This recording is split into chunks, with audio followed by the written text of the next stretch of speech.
Sharjah airport के सामने के मनाज़िर।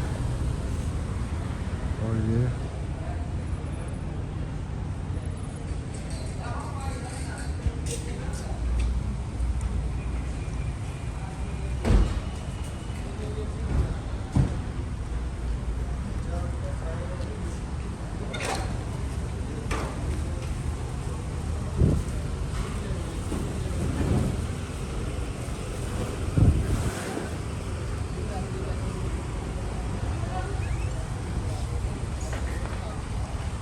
बहुत खूबसूरत एयरपोर्ट है शारजा का।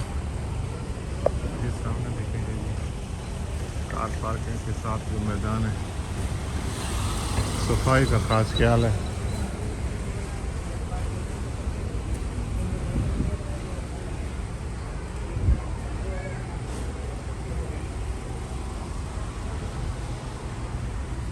थोड़ी देर में हम एयरपोर्ट में अंदर चले जाएंगे और